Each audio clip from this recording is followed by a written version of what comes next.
Hello everybody. I'm here to talk to you today about the best practices associated with presenting and speaking online when you're teaching. First thing is that audio really matters. It's important that you use a good microphone. It makes a huge difference.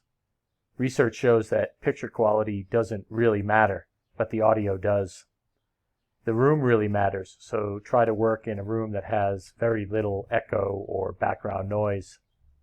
Soft furnishings can help if you're close to the router or booster as well. And get rid of your head when showing slide content. As you can see, I don't have my head here. They need to focus on the content. The rest is just noise. Similarly, when you begin your presentation, if you're recording, tell them to turn their microphones off.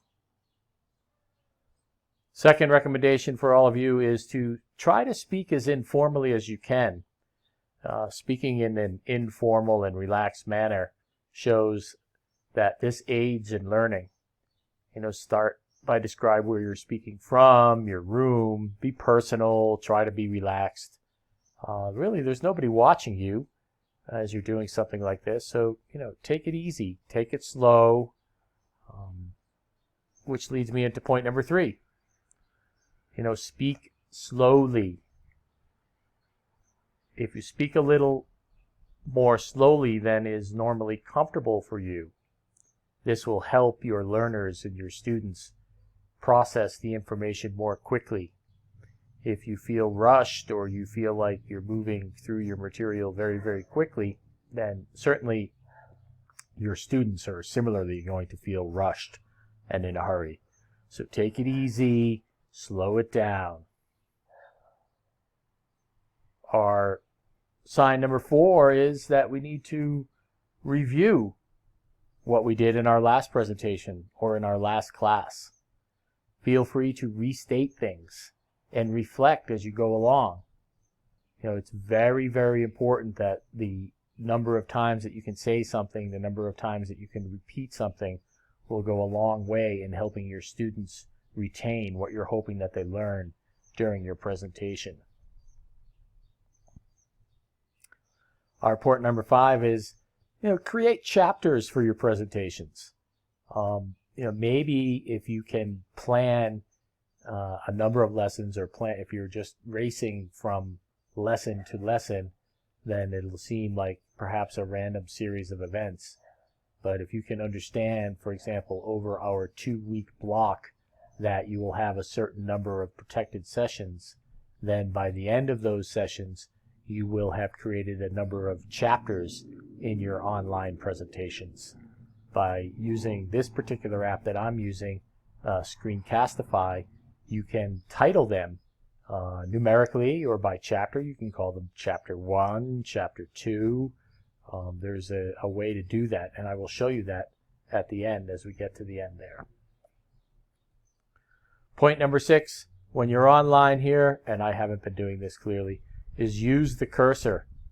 Use the cursor.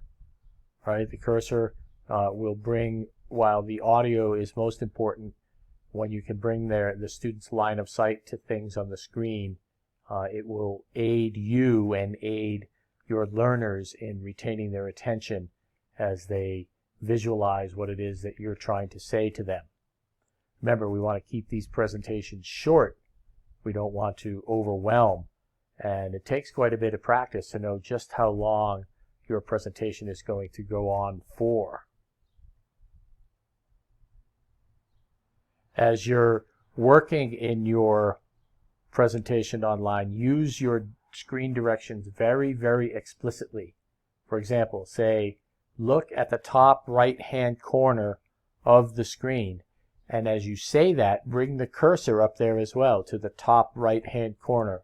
Down in the lower left-hand corner, if you follow the cursor, you will see the menu bar or toolbar for Google Slides, and you'll also see my clock as it's running.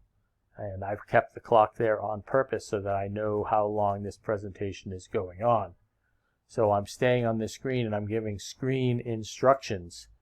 Across the top, you can see that I've put the same title on every slide, the 10 best practices or suggestions. And remember, when you give screen instructions, be very explicit. The upper left-hand corner, the lower right-hand corner, and use the cursor to bring the learner's and listener's eyes to those points on the screen. Suggestion number 8, you can see this is very, very busy, isn't it, over here on the left-hand side of the screen. I chose this to suggest that if you had to pay attention to everything that was on this screen, it might take a lot of your ability to see. So stay on the relevant screen. If suddenly you realize that perhaps there's something else that you want to show, and then you suddenly jump from screen to screen, all of the focus and the attention will be ruptured, and then students will have to refocus. They'll have to come back, and that will take some time. Remember, we need to work slowly. We need to speak more slowly. We need to give explicit directions as to where on the screen we're encouraging our students to look. We need to stay on the relevant screen as we are working. This is very, very important. Please feel free to have your students take notes. This sounds like it may be an irrelevant concept, but as you're delivering your presentation online, whether it's Screencastify or another app that you may be using, I'm currently using Screencastify, tell them over and over again, take notes. It's time to take notes. I hope you have your notepad out. That will help them to focus their attention. It increases their retention as well if they are taking notes, if they are watching, listening, and writing. It's kind of like the trifecta, isn't it? And our point number 10 is use a clock. Place ahead of you as we tend to speak. We tend to speak too much, and we go on longer than we should. So try to limit, and you may need to practice this. You know, when we prepare a script for a presentation, we're often preparing way too much, or I don't know, maybe some of us are preparing far too little. But if you use a clock and you shoot for the amount of time, little by slow, you'll make it better. And in the long run, this type of presentation that I'm doing for you here is something that you could prepare for classes in the future as well. You can do presentations like this. Remember, less is more. They will learn more from what they do after you've spoken to them, away from the screen. Keep the talking to a minimum and lead it into active, effortful learning. The assignments that you give following on a presentation like this, be absolutely clear about their length, what your expectations are, what the level of formality will be, whether there'll be a quiz, a discussion, or where further resources are available for them online. Thank you very much.